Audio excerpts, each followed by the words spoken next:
Quem? O quê? Como? Onde? Porquê? Quando? Porquê? Quanto? Não há dois sem três. Um podcast mensal da Biomni Expression em parceria com o Rádio Clube de Angra. Joana Moreira. E Miguel Maduro Dias À conversa com quem? Não há dois sem três. Estamos de volta para mais uma conversa. Desta vez estamos num sítio super invulgar. Acho que nunca tínhamos gravado num sítio assim tão institucional, Sim, não sei o quê. formal. Portanto, aqui temos que estar Sim, em ordem, não é? Portanto, o nosso convidado de hoje é o Sr. Cidade, o Sr. José Cidade. E a seguir já explicamos melhor como é que esta ligação aconteceu e como é que nos conhecemos e tal. Agora vou fazer aqui só um pequeno resumo do que é que andou para aqui a fazer em termos profissionais. Portanto, neste momento é investigador e membro colaborador do Centro de Investigação e Intervenção Educativas da Faculdade de Psicologia e Ciências da Educação da Universidade de Porto, que é onde nós estamos agora, e é bolseiro de doutoramento em Ciências da Educação, com uma dissertação que está prestes a ser entregue. Faltam aqui só meia dúzia de dias, não, um bocadinho mais. Que é sobre as dimensões educativas das bandas filarmónicas em Portugal. Entretanto, chegaremos a isso, vai-nos falar um bocadinho também sobre isso. Antes disso, o que é que andou a fazer? Não tem nada a ver. Portanto, fez um bacharelato em Engenharia Química no Instituto Superior de Engenharia do Porto. Entretanto, profissionalmente trabalhou em empresas industriais, principalmente no setor alimentar, e fundou uma empresa na área da engenharia aplicada à indústria alimentar.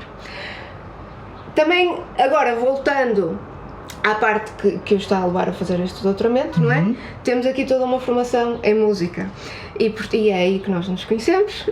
Portanto, no Conservatório Regional de Gaia, fez o curso de básico e secundário de tuba, exato.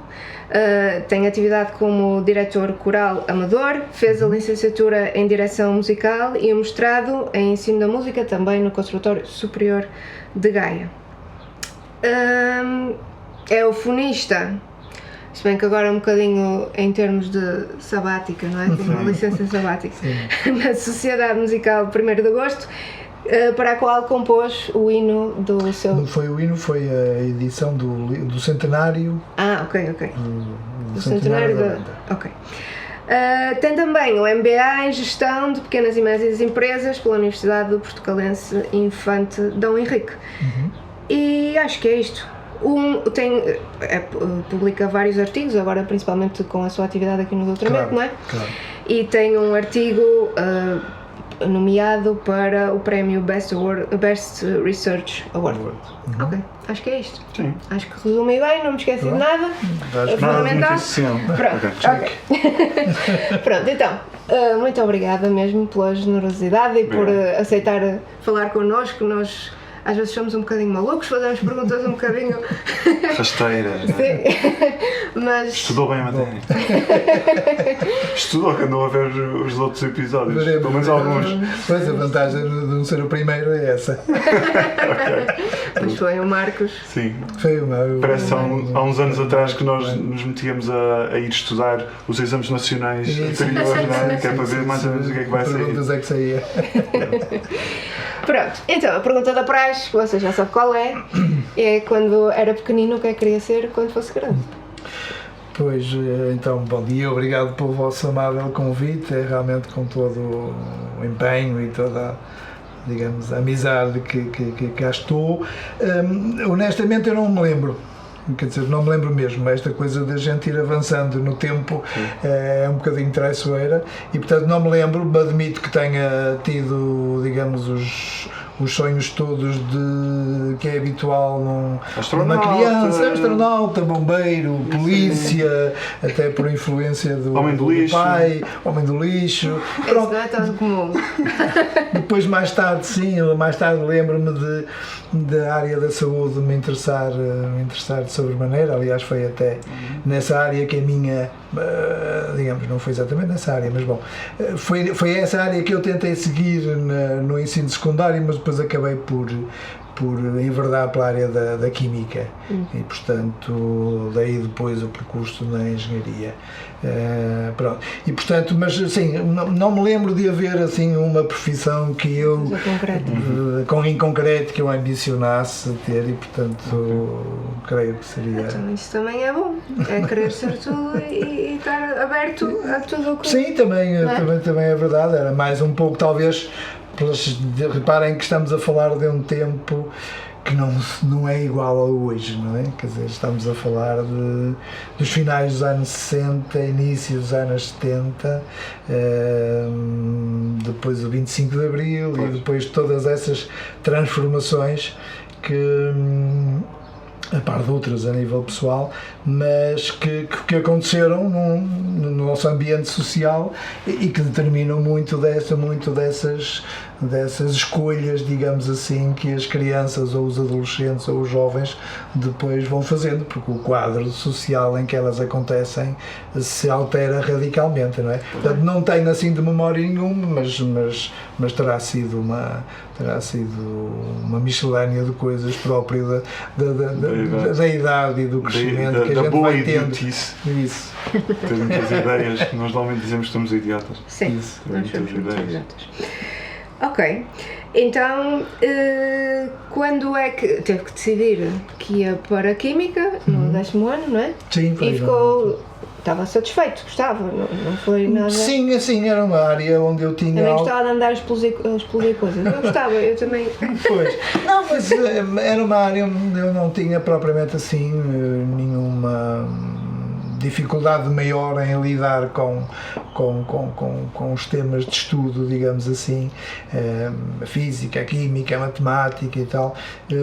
Sempre foi uma área, digamos, dentro da área das ciências, era de facto uma área que me dizia qualquer coisa.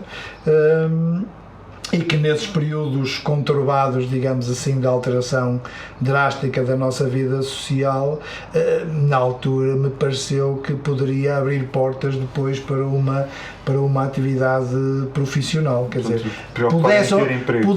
pudesse ou não pudesse seguir, digamos, os estudos superiores, porque não era líquido que isso viesse a acontecer. Portanto, por razões familiares, de facto, as dificuldades eram bastantes, portanto, não era seguro que eu viesse a poder fazer digamos, um nível de formação superior e, portanto, estava no meu horizonte que, terminando o liceu, teria que ir trabalhar, aliás, o que veio a acontecer. E a área da Química era, naquele quadro, uma área que poderia depois ser eventualmente útil para várias saídas profissionais, não é? Pronto, quer na área industrial, quer na área dos serviços, das análises químicas, pronto, nas águas, por exemplo, pronto. Havia uma panóplia de situações onde me pareceu, na altura, que seria eventualmente uma área que me poderia vir, digamos assim, a permitir, terminando o liceu, facilmente encontrar um emprego e, portanto, uma maneira de subsistência. Nós antes de começarmos a gravar, estávamos a falar também acerca de exatamente desse período em que esteve a trabalhar e a estudar ao mesmo tempo. Sim. E portanto, acho que é um exemplo também de quem teve essa garra, que teve essa ambição e lutou um bocadinho talvez contra a maré, não é? Reparem, foi exatamente isso que veio a acontecer. Portanto, eu acabei o meu 11º ano e fui trabalhar. E tive que ir trabalhar. Pronto. E só para terem uma ideia, eu na altura havia exames de final de ciclo, mas quem tivesse notas superior a 14 valores ficava isento, não é? Pronto, dispensava. Nós dizíamos dispensava do exame. Pronto. E eu consegui ter notas, não tinha 19 nem 20, nunca tive. Não, nessa altura não havia. Pronto. Exatamente, mas consegui de facto não dispensar a todas as disciplinas e, portanto, não fiz exames. O que significa que, segundo me lembro, a minha cabeça me ajuda a lembrar, eu no início de junho, mais ou menos por esta altura, fiquei livre, acabaram as aulas, não tinha exames para fazer, estava, não é? Pronto. No dia 21 de julho comecei a trabalhar. Ok. Portanto, eu arranjei emprego num mês e pico. Pois. Estou a falar de 1980. Experimenta fazer isso hoje em dia. Exatamente, experimenta fazer isso hoje em dia. Exatamente. E já agora... eu costumo dar este exemplo aos mais novos, quer dizer, não, é um exemplo no sentido de lhes mostrar como era a vida, digamos, há 40 anos atrás. Eu lembro-me do meu pai falar, por exemplo, de quando terminou o curso, aí sim, superior, não foi secundário, mas o superior, que regressou para os Açores, para a terceira, eu sou de lá e o meu pai também, e que teve logo à disposição, não sei se eram 2, 3 ou 4 posições como professor de História, não é? E então ele se embarcou logo... novinho, não é? Era. A 20 e poucos. Já tinha acabado, se calhar. Sim. Eu lembro que na entrevista de trabalho foi lá recebido pelo dono da empresa, era uma empresa de engenharia sanitária que tinha um laboratório de análise de águas e precisava de um jovem para nem tanto para fazer as análises, mais para preparar o material e aquelas coisas. E a entrevista foi uma sexta-feira, portanto deve ter sido, não sei, 18 ou 19 de julho de 1980, é só ir ao calendário, e no final da entrevista eles diziam, então pronto, começa amanhã. E o secretário é que disse, Sr. Engenheiro, amanhã não, que amanhã é sábado, estavam fechados. Portanto eu comecei na segunda-feira, dia 21. Não, vem para aqui, fica já hoje. Já turno da noite? E portanto, como vem, e portanto a partir desse momento, de facto, a vida, pronto, seguiu outros referenciais, não é? Pronto. E portanto, isso era assim, tinha que ser assim, não podia ser de outra maneira, portanto eu tinha mesmo de trabalhar. Tudo o resto passou a ser o possível dentro deste quadro, não é? Pronto. O que se mostrou possível nessa altura foi uma feliz coincidência que determinou o meu percurso, que foi a primeira vez que houve 12º ano em Portugal, foi à noite. Ok. Pronto. A primeira vez que houve o 12º ano em Portugal foi, quando digo à noite, digo ao final do dia. A gente tinha 3 disciplinas, né? Biologia, matemática e já não sei qual era a outra, dependendo do curso onde estava, mas era ao final do dia, entre as 6h30 e as 9, ou coisa parecida. Então é impressão em setembro. Exatamente, portanto, eu consegui fazer o 12º ano, por esse motivo, consegui articular com a minha vida profissional e depois, pelo facto de ter o 12º ano, consegui candidatar-me à engenharia e entrar no curso noturno. Foi as peças todas ali. Exatamente. Então. Se não tivesse isso acontecido, não é? Sim, eu tinha interrompido aí o meu percurso. Teria sido muito difícil ter dispensa do trabalho. Ter completamente. É uma empresa privada, não é propriamente, não é? E portanto não era para isso. Não, mas eventualmente. Não, é evidente que a legislação que vigorava e que ainda existe, digamos que atribui um estatuto diferente a um trabalhador estudante, permite algumas flexibilidades, mas mais não tanto na presença diária das aulas, na dispensa para exames e para estudar para exames e tal, mais do que, digamos, no trabalho. Exatamente, não é? Pronto, o Estatuto do Trabalhador Estudante confere de facto algumas regalias e bem, de alguma forma, mas mais nesta lógica de criar condições para o aluno nos períodos de exame se poder dedicar, digamos, não que também prevê, segundo eu me lembro, já não tenho isso presente, também previa, digamos, alguma redução do horário, alguma flexibilidade do horário, mas isso era na letra da lei, Sim, nunca ia ser muito bem visto pelo Claro. E já agora, uma pergunta antes que eu me esqueça, portanto, ao terminar o 11º ainda, sempre mais com uma perspectiva de ir trabalhar para o setor privado, para o setor público? nunca, não interessava, era ter trabalho. Não interessava, quer dizer, não interessava, não sabia exatamente qual era a diferença, pois, não é? Pronto, quer dizer, um jovem com 17 anos, pronto, quer dizer, ou tem essa instrução de facto, exatamente, então não sabe. Que precisa trabalhar, não é? Que não vai trabalhar porque decide trabalhar, porque precisa de facto trabalhar para contribuir para a sustentabilidade familiar, de facto é um bocadinho indistinto. E portanto nunca tive de facto essa gestão, se quiser, de preferir uma determinada via ou outra. Era o que aparecia, digamos assim, e aparecia de facto, e havia de facto oportunidades, como aconteceu comigo, não sei se aconteceu, não é? Porque pronto, ao fim de 30 dias eu tinha arranjado emprego. Pronto. E portanto e estava a falar também, antes de nós começarmos a gravar, desses 6 anos, não é? 6 anos em que esteve depois, efetivamente, eu consegui candidatar-me a ingressar em Engenharia Química, e portanto foi exatamente um período da minha vida muito especial, digamos, no sentido em que se de facto me permitiu adquirir uma outra formação mais sólida, digamos assim, e de nível superior na área que eu me tinha proposto, também me roubou um outro conjunto de experiências, não é? Pronto. Porque sim, eu trabalhava de facto numa empresa industrial, uma grande empresa industrial aqui na zona do Porto. Entretanto, não ficou sim, nessa... Pronto, essa minha primeira experiência profissional, que foi de facto, pronto, o despoltar de uma vida profissional, acabou por em determinado momento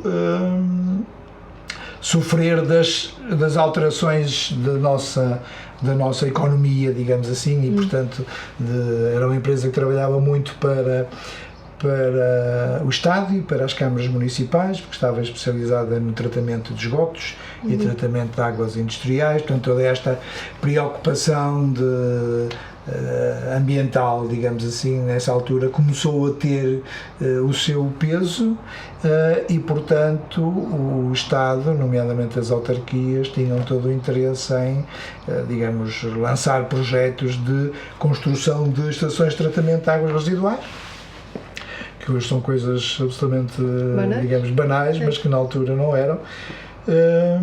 E portanto essa empresa era de facto especializada nessa área da engenharia, não é? Pronto, e tinha portanto um laboratório de análises onde executava as análises às águas residuais, que permitia depois conceber o processo de tratamento adequado àquele nível de poluição e à tipologia de poluição que estávamos a falar. Pronto. Só que a crise de 1983 destornou completamente a nossa economia e a empresa, o Estado deixou de pagar, digamos assim. Portanto, a empresa ressentiu-se dessas situações. Portanto, facilmente eu caí na situação de instabilidade profissional e tive que encontrar alternativa, ou procurei encontrar alternativa e consegui, de facto, em concreto na Unicer, na fábrica da cerveja. Pronto, portanto, quando eu digo uma empresa industrial, em concreto foi no laboratório de controle de qualidade da Unicer que eu depois continuei, digamos, a exercer a minha atividade, aí já como analista, digamos assim, como analista químico. E isso em que ano é que estava? E estamos a falar de 84, portanto eu comecei a trabalhar em 80, saí acho que em março de 84. Não estaria por aí no segundo ou terceiro ano, exatamente, pronto. Mas pronto, isto para responder à pergunta do Miguel, de facto o horário era um horário industrial, das 8 às 6, das 18 às 18. A gente tinha tempo para almoço, mas almoçava na cantina, portanto havia não necessariamente, porque havia de facto horas de trabalho, mas no fundo a empresa era sobejamente ambicionada pelas condições de trabalho que oferecia aos seus trabalhadores, não é? toda a gente queria ir trabalhar para a Unicer. Trabalhar na Unicer era um objetivo, desde que estivesse integrado no conjunto de profissões? Sim, no conjunto de profissões que a empresa tinha. Trabalhar na Unicer era naquele período o sonho de toda a gente.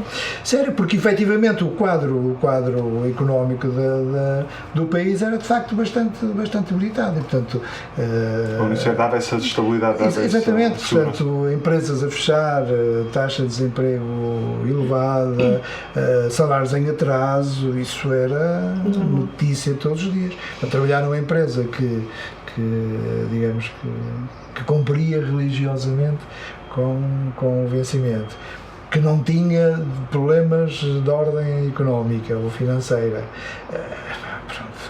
que tinha uma série de regalias daquelas sociais, cada funcionário tinha direito a 3 graus de cerveja por mês, ou coisa parecida. Pronto, aquelas coisas sim, que para nós não ia ser realmente, em Portugal, nessa altura, realmente a cerveja faz algum sentido. Não é?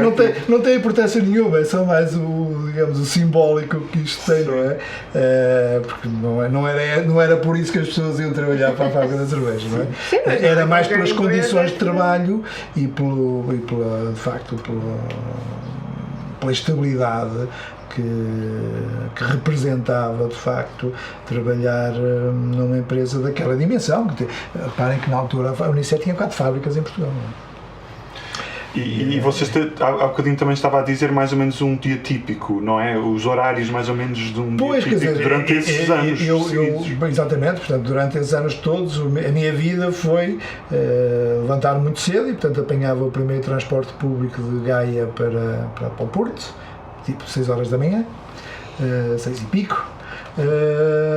Para chegar à Avenida dos Aliados, apanhar outro transporte público que me levava para a Unicer, porque o horário de entrada era às 8, e portanto eu chegava, não sei, tipo 7h30, algo assim, para tomar um pequeno almoço na cantina, para entrar às 8, depois, não sei, 12h30, algo assim, já não me recordo, vínhamos almoçar à cantina e depois retomávamos o período da tarde e saía às 6 horas e depois deslocava-me também em transporte público para as aulas e estava entre as 6h30 e as 11h30 da noite, creio que era o horário oficial, digamos assim, do período letivo. Todos os dias. Todos os dias. E depois regressava à Gaia, também do transporte público, e chegava a casa tipo 00:30, 1:45, algo assim, e no outro dia era levantar às... Depois, sábado e domingo, dormia? Pois, não ia para a banda. O problema era esse. Não ia para a banda. Sábado e domingo era preciso estudar. Certo. Durante a semana... Os trabalhos de casa, para as pessoas não baterem. Exatamente, amanhã, não é? Amanhã, na aula da manhã, trazem, faz favor, isto percebido e tal. Mas tinha disciplinas repetidas ao longo da semana? Por exemplo, tinha trabalhos de casa de segunda para terça ou de segunda para quarta? Presumo que sim, quer dizer, não me lembro. Pois, para aí, não foi, quer dizer, não fazia. Eu lembro-me, há uma história que eu me lembro, que eu nunca mais me esqueci, que foi já numa das cadeiras, não das cadeiras básicas, já uma cadeira própria da engenharia, não sei se... Já não me lembro. Do nome oficial da cadeira, processo de extração, assim, uma coisa na área da engenharia, em que o professor nos colocou o desafio na aula de olhar para uma determinada situação e procurar desenvolver ou conceber a lei geral que se aplicava àquele caso. Não foi ele que nos disse, nós é que tínhamos que pensar no problema e encontrar uma fórmula matemática que pudesse de alguma forma ser aplicada e que pudesse ser estudada, pudesse ser utilizada para estudar aquela situação. E eu lembro-me de nesse dia de facto não ter dormido sequer, não é? Porque fui... Pronto, estava desafiado pela ideia, e sujamente cansado, e sujamente preocupado em corresponder à expectativa e tal, que eu lembro-me que nesse dia de facto não... E conseguiu? Sim, acho que cheguei próximo do que era desejado, acho que cheguei próximo do que era desejado, mas era isso, era exatamente essa experiência de continuada durante 6 anos de de a gente ter esse tipo de vida e, portanto, de facto isso limitou-me depois a um conjunto de experiências próprias da idade de um jovem, não é? De um jovem dos 18 aos 24, social, cinema, não faço ideia o que isso é. Eu por acaso quando estive na universidade nunca me interessou muito nada disso, mas pelo menos tive essa escolha. Exatamente, tive essa liberdade. É isso mesmo. Simplesmente para jogar, para fazer outras coisas. Sim, mas sei lá, aquela vida académica, de ir às quintas-feiras académicas. Sim, não, isso. Eu lembro-me de ir com a minha colega que partilhava o apartamento com ela lá, e ela também não era nada dessas andanças. Eu lembro-me de uma vez, isso ficou marcado, agora estou-me a lembrar, ficou marcadíssimo, que nós dissemos, ok, nós estamos sempre a dizer que não gostamos daquilo, mas nós nunca experimentámos, portanto não podemos dizer que não gostamos. Pronto. Então, vamos lá, vamos experimentar e não sei o quê. Então nós fomos até à praça em Aveiro, portanto nós estávamos os dois a estudar na Universidade de Aveiro, fomos até à praça, mas fomos por uma ruela que dava acesso à praça, mas que tinha lá uma espécie de tasquinha, um balcãozito de tripas de Aveiro, de ovos moles, que nós lá à volta e meia íamos lá. Então fomos por essa coisa, fomos lá, ok, antes de irmos para ali, vamos aqui às tripas, não sei o quê, arranjámos as nossas tripas, pronto. E foi daqueles momentos assim, tipo a filme, em que nós estávamos assim frente a frente, com as tripas, olhámos os dois para a praça, olhámos um para o outro, olhámos para o sentido contrário e fizemos à estrada para ir para casa. Não dissemos uma palavra um ao outro. Tipo, não, nós não vamos para o meio daquela confusão, daquela coisa. Vamos mas é para casa, estamos tolos, o que é que estamos aqui a fazer? Pronto. Mas eu não me estava a referir provavelmente à vida académica e tal. Sim. Estava a referir a outras dimensões da vida. Sim, social em geral. Exato, que nos passa ao lado completamente. Certo, não é? certo. A única, de facto, a única coisa que eu consegui manter, digamos, e que foi muito importante, é curioso, na minha formação humana foi exatamente a ligação. O Mário João falava-vos de uma coisa idêntica, acho eu. Ele não se lembra de mim, mas nós andámos os dois na mesma altura no conservatório. Porque eu estive no conservatório duas vezes. Estive no conservatório 2 vezes, não sei, provavelmente não, porque ele seguiu de facto a via da música e eu não segui a via da música. Foi exatamente o procurar integrar-me num grupo de jovens lá da paróquia, não é? Lá pronto, Coimbrões é um lugar, não é? Nem sequer é freguesia, não é? Não, aquilo pertence à freguesia de Santa Marinha. Agora, União de Freguesias, Santa Marinha e São Pedro da Frade, mas é de facto um lugar. Coimbrões tem mais nome do que Santa Marinha. É verdade, porque pronto. Não digas isso aos de Santa Marinha. Pronto. E essa experiência de facto foi muito relevante na minha vida, não é? Não só pela experiência de perceber digamos, a dimensão comunitária da vida, de que o outro é importante, não é? De descobrir, digamos, a possibilidade que temos de estar ao serviço de uma ideia, de alguém, de um projeto, e depois de beneficiar de facto de uma orientação muito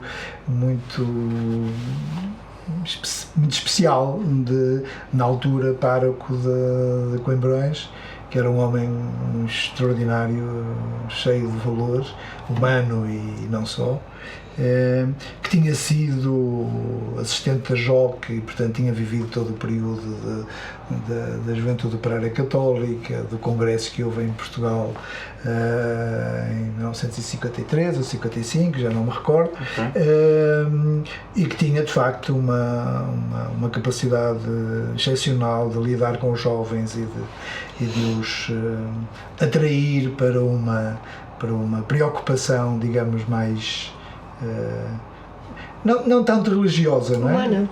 Mais humana, por um lado, mas de alguma forma de os fazer descobrir a experiência da fé, que é uma coisa diferente da religião. E portanto esse caminhar, esse construir desse caminho, de o fazer no pleno respeito pelos outros, não é? Pelos outros que são diferentes. Foi de facto uma experiência valiosíssima na minha vida e na minha e sim, essa era a minha atividade social, digamos, durante o fim de semana, pronto. E a música vem muito a música vem do meu pai, que era instrumentista da banda da Polícia de Segurança Pública. Do meu pai, pronto, e portanto eu desde pequenino que estou mergulhado nesse mundo. Ele tocava eufónio. Pois. Ele tocava eufónio, não é? Pronto. Eu lembro perfeitamente, eles ensaiavam todos os dias, segunda a sexta, das 9 ao meio-dia. Pronto. Okay. Mas portanto ele era polícia? Ele era polícia, sim, ele era polícia, músico, e porque era músico e também tinha pontualmente outras atividades na polícia, mas a principal era ser músico da banda da polícia.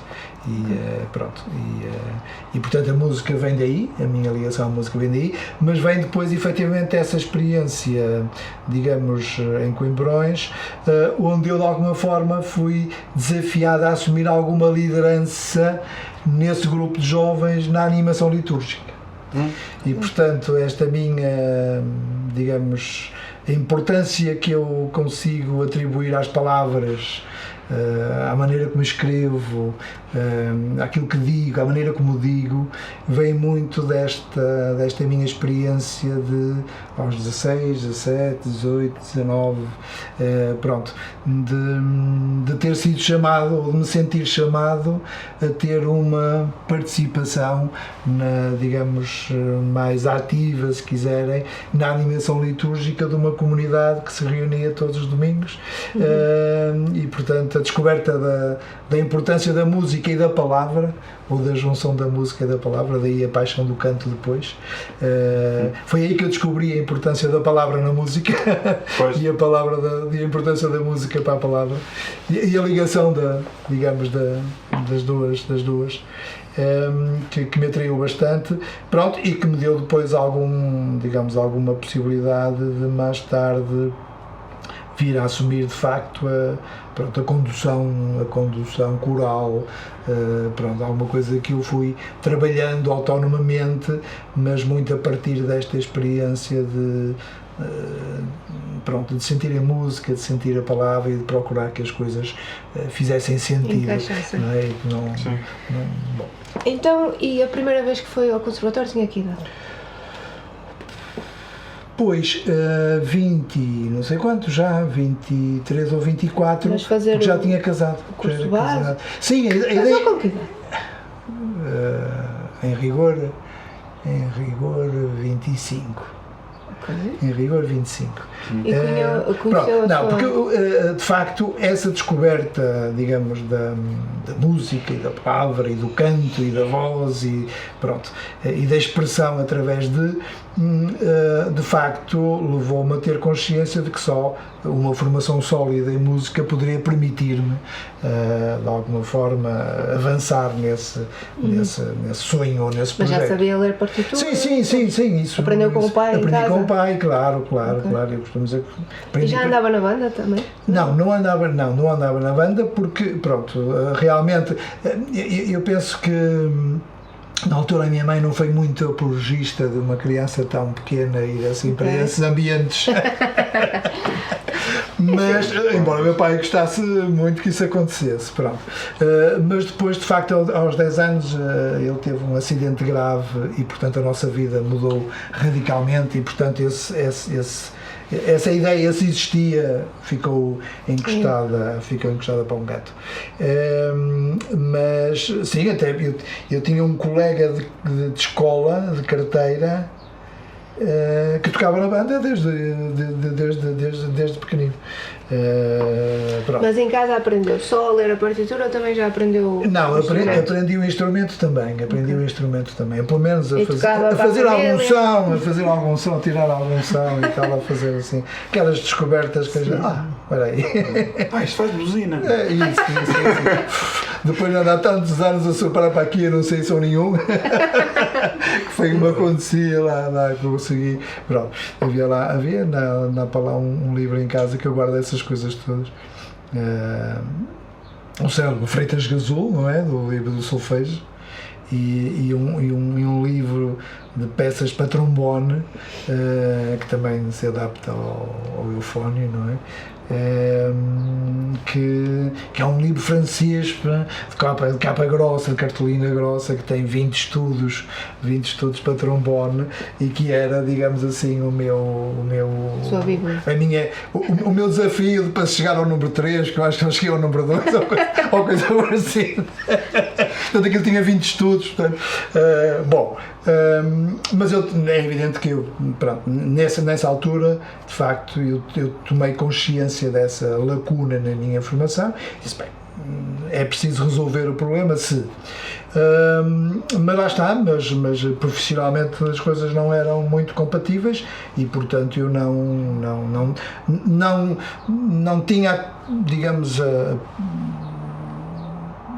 se quiserem, a coragem de me envolver numa coisa que eu sabia que não tinha condições para corresponder. Mas nessa altura já tinha acabado o curso? Sim, nessa altura tinha acabado o curso, tinha saído da Unicer exatamente naquele espírito de quem agora é o senhor fulaninho tal, vai voar e vai para o mundo, e surgiu a oportunidade. No fundo também é um bocadinho isso. Mas foi aí que fundou a sua empresa? Não, foi mais tarde. Reparem que nessa altura estávamos a falar em 88, por aí, 87, 88, a situação económica no país tinha-se alterado completamente. Nós aderimos à Comunidade Europeia em 85. Pronto. E se eu há pouco vos disse que em 1980 toda a gente queria ir para trabalhar para a Unicer, em 1988 saíram da Unicer 10 quadros. Sério? Porque o país não era por culpa da empresa, é porque o país tinha mudado. E, portanto, o nível de confiança das pessoas tinha-se alterado completamente. E o país também começava a fervilhar, digamos assim, e a surgirem oportunidades de trabalho. E as pessoas perceberam que se calhar valia a pena arriscar, não é? Até aí tinham preferido a estabilidade, mas de facto a empresa tinha conseguido essa estabilidade à custa de um controlo sobre os vencimentos. Não é? Pronto. Se as pessoas dão valor à estabilidade, não dão valor ao montante, não é? E, portanto, preferem ganhar menos, mas certinho, não é? Então, essa alteração, exatamente, essa alteração, não é? Quando a empresa deu conta, tinha baralhado as cartas, não é? Sim. Portanto, as pessoas passaram a valorizar as oportunidades de emprego, passando a ganhar bastante mais, não é? Para vos dar um exemplo, eu saí da Unicer e fui ganhar 3 vezes mais do que estava a ganhar na Unicer. 3 vezes? 3 vezes. Pronto. Então valeu a pena arriscar. Portanto, não foi exatamente a mesma função, não é? Como é evidente, não é? Como é evidente. Mas fui ganhar 3 vezes mais, não é? Aliás, eu tinha acabado de ser promovido internamente. Porque a Unicer tinha esse critério, né? Quando precisava de alguém para um determinado posto de trabalho, primeiro dava oportunidade aos seus trabalhadores de concorrerem a esse lugar, e só quando não houvesse ninguém dentro da sua estrutura que pudesse ocupar essa função, então recrutava este Porque agora estava-me a lembrar de uma coisa que tem um bocadinho que ver com isso, que é no mundo bancário, por aquilo que eu percebi. Eu tenho um primo meu que é bancário. E o que ele explicou na altura, acho eu, é que tipicamente não aconteciam essas promoções internas, porque aparentemente para a estrutura do banco era mais fácil tirar aquela pessoa daquele sítio e trazer uma pessoa nova para ali, do que estar a promover internamente, e agora fica este buraco aqui, agora é preciso promover aquilo e é preciso promover aquilo. Mas há toda uma cultura da empresa que não está a quem vem de novo.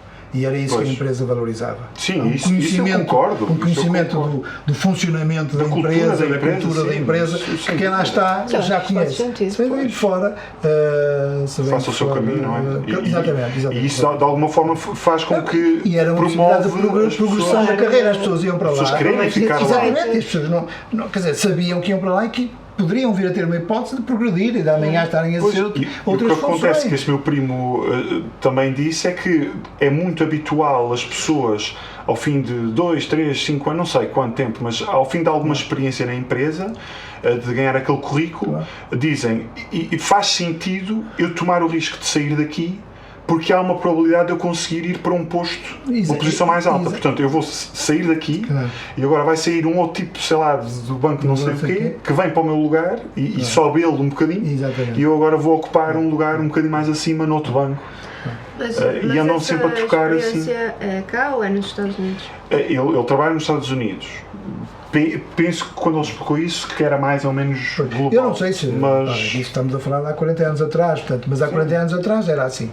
Portanto, havia de facto, e eu tinha acabado de ser selecionado, digamos, para vir a exercer uma função já na posse, do curso, uma função de chefia de uma das áreas de fabricação de cerveja. Um bocadinho mais, sim, claro, seguramente, mas entretanto, sim. Pronto. E desculpa, antes de continuar, e ficou no desemprego à procura durante meio-dia? Uma hora? Sim, não. Comuniquei a minha saída e, portanto... Mas já tinha outro emprego? Sim, já tinha. Já tinha garantido. Portanto, saiu de um e no dia seguinte estava a trabalhar noutro sítio. Sim, basicamente isso. Quer dizer, eu respondi ao anúncio, fui à entrevista, fui selecionado. Isso, então, e as pessoas sabiam que eu estava empregado. Aliás, as pessoas escolheram-me exatamente pelo percurso que eu tinha feito.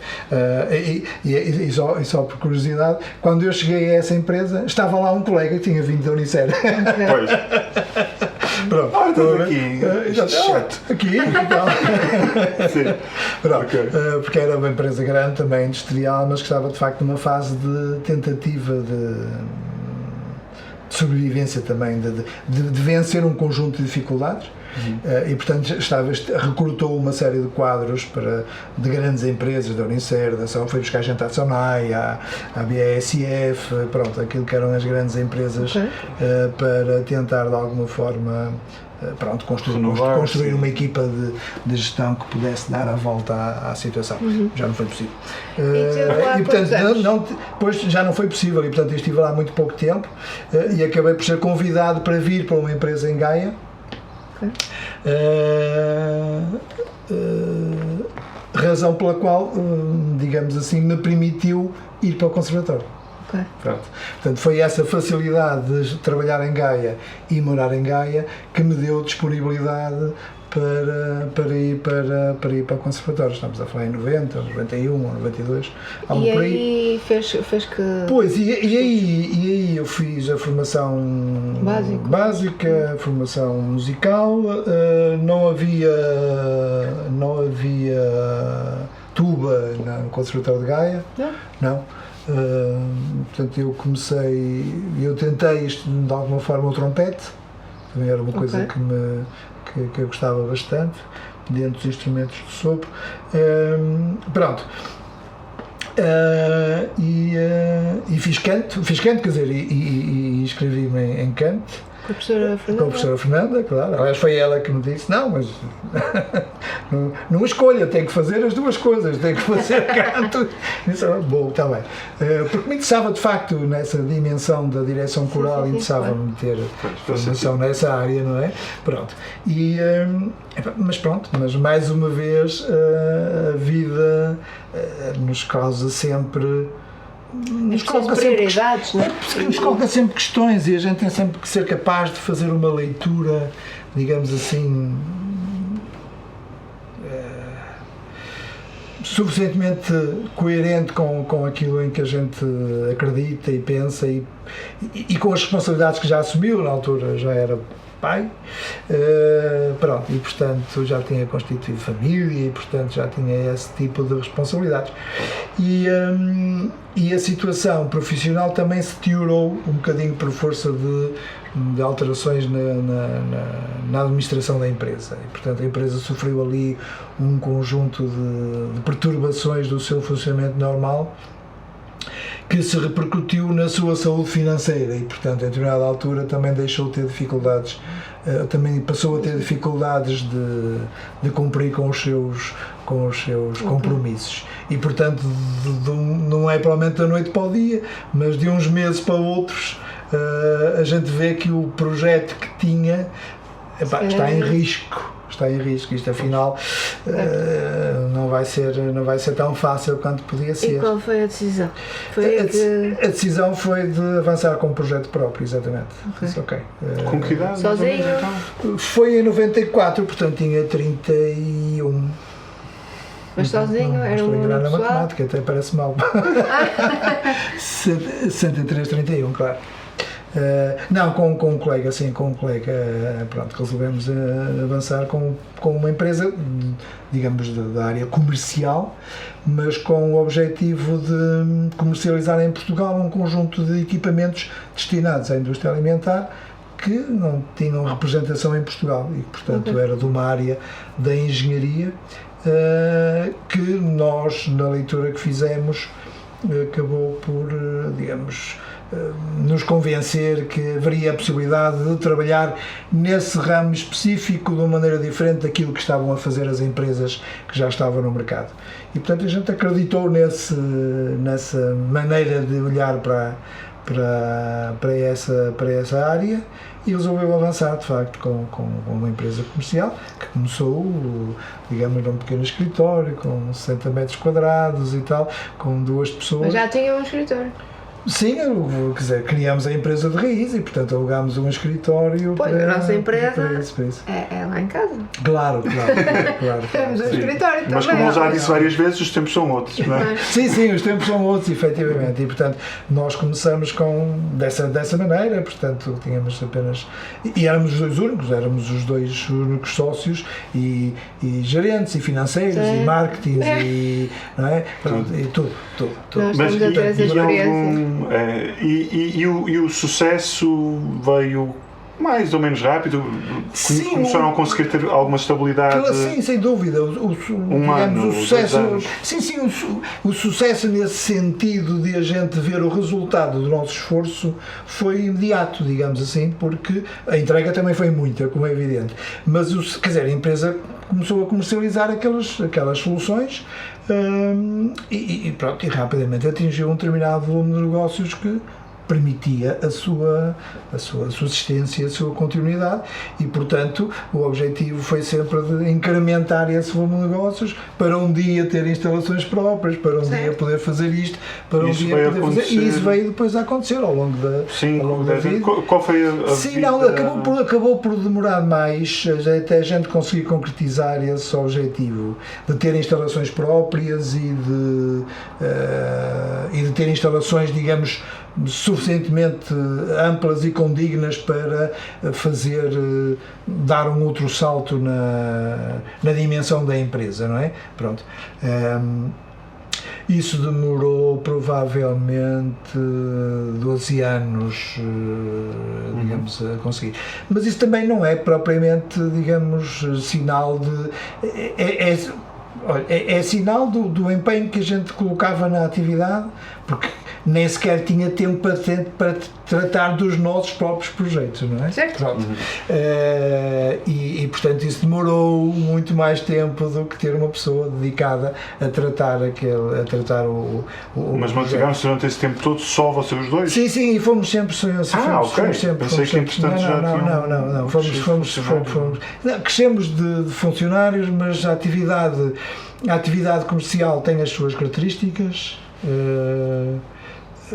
Ainda por cima, na área da engenharia, se a pessoa também não tem um conjunto de competências, também não é fácil arranjar, digamos, ou encontrar a pessoa certa. E depois também não se pode estar permanentemente nesta área comercial a mudar de imagem da empresa, não é? No fundo, também isso contribui para a imagem da empresa. E isso foi conduzindo um bocadinho a uma cristalização, se quiserem, da estrutura diretiva da empresa e da sua estrutura comercial, pronto, que só foi possível manter à custa do esforço, digamos, de ambos. Quantas horas é que vocês trabalhavam por dia? Pois, quer dizer, não contabilizaram? Eu consigo fazer a conta, como é evidente, mas não havia, quer dizer, não havia horas, era... Pois. Das 9 até quando fosse, não é? Claro. Das 9 até quando fosse, e com muitas deslocações pelo país, não é? As pessoas não iam lá ao escritório, nós comercializávamos as soluções técnicas para essa atividade e aconselhávamos a consultoria do cliente a utilizar a solução que preconizávamos e digamos, depois a ter todo o apoio pós-venda para que ela continuasse a funcionar. E no início sim. Já tinha então alguns contactos? Sim, havia mais até da parte do meu colega, havia essa experiência comercial que foi bastante proveitosa para o nosso início. Pronto, eu teria eventualmente outras competências, digamos assim, que acabaram por resultar durante 20 anos, digamos assim, durante 20 anos.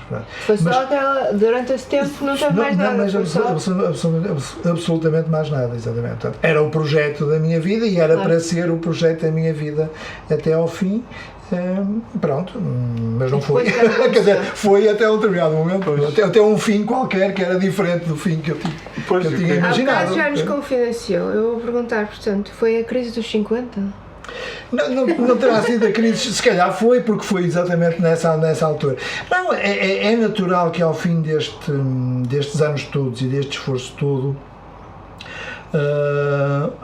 aconteça um conjunto de coisas que não ficaram bem resolvidas, que não ficaram bem esclarecidas, que foram menos bem compreendidas e que isso depois se repercuta na relação que se estabelece. Que às vezes a gente nem toma provavelmente consciência de que isso está a acontecer, não é? Sim. Tal é o ritmo da... Isso é que é bom. Eu sou muito defensora e agora estou a tentar convencer o Miguel também de parar um bocadinho todos os dias, de refletir, de ir percebendo. Isso é chamado journaling em inglês, de ir tomando nota. Eu tenho muito essa... Eu tenho na minha vida essa preocupação, nem sempre a consigo concretizar, que vem muito dessa formação humana que vos falava há pouco, que é do ver julgar para agir. Okay? Isto é um princípio, digamos assim, uma maneira simples, digamos, de colocar a necessidade que nós temos de fazer este exercício permanentemente, não é? De procurar olhar para a nossa realidade, de sair dela e dizer... como o Saramago diz, não é? É preciso sair da ilha para... Isso mesmo. Portanto, é olhar para a realidade, é tentar compreendê-la de facto, fazer uma leitura, digamos, tão próxima daquela que a gente é capaz de fazer, mas depois ser capaz de alguma forma de distanciar e de perceber ou de tentar ter uma noção de como é que deviam ser as coisas.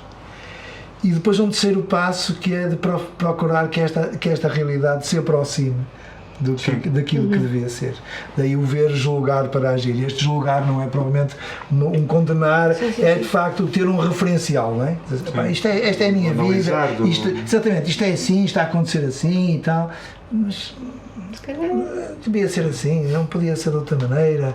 Pronto, fazer este exercício e depois de procurar encontrar de facto modos, mecanismos de transformar esta realidade de modo a aproximar-se deste ideal. E este exercício de facto é um bom exercício que é difícil de fazer, mas que a gente também pode aprender a querer fazer. E que é importante numa vida a dois, por exemplo, não é? Esta capacidade, porque somos duas pessoas diferentes, e esta capacidade de olhar para o seu projeto de vida e dizer, espera aí, não era isto que eu tinha imaginado, quer dizer, será que a gente não consegue fazer aqui? Pronto, e essa preocupação que nem sempre a gente consegue, esse discernimento é a palavra, que a gente nem sempre consegue ter presente no nosso dia-a-dia, por força de tudo isso, em determinado momento dá sinais. Pronto. E a gente pode sofrer bastante se não for capaz de ler esses sinais. E portanto, lendo faz-se luz, não é?